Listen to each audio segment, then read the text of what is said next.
Hello everyone and welcome back to my channel Edmond Mindaros, and for today's quick tutorial, and I'm going to show you guys on how to change or set your IP address on your Windows 10 or Windows 11 computer. And without further ado, and let's go ahead.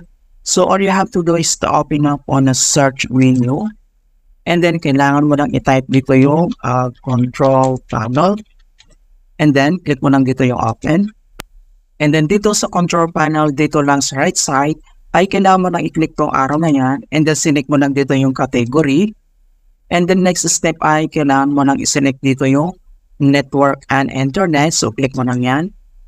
And then dito sa network and internet, ang next step ay kailangan mo lang i-select dito yung network and sharing center. So i-click mo lang yan. And then dito sa network and sharing centers, ang next step ay kailangan mo lang i-select dito yung connections. Ito yung ating connections mga kaibigan. So kailangan mo lang i-click yan. And then pop up itong kanyang status. Okay? So dito sa general, ang next step ay kailangan mo lang i-select dito yung properties dito sa baba. So click mo lang yan. And then pop up itong kanyang properties. So ang next step dito sa networking, ay kailangan mo lang i-select dito yung Internet Protocol versions for TCP/IPv4. So, i-click mo lang yan.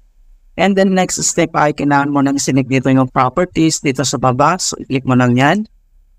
And then pop up itong kanyang properties na Internet Protocol versions. So, dito sa general, and then pwede mo na itong i-change yung IP address. Okay?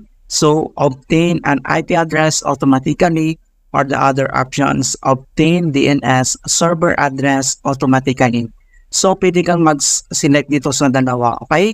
And then next step ay, i-select mo lang dito yung use the following IP address. So, click mo lang yan.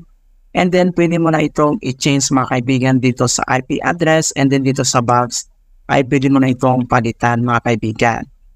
Ito siya, right? So, dito naman sa baba, same procedure sa use the following DNS server address. So, pwede mo itong i-change din mga kaibigan. Okay? So, ganun lang po kasimple on how to change IP address in Windows 11 or Windows 10. And please don't forget to like this video, subscribe to my channel for more quality content. Thank you guys, and see you in my next tutorial.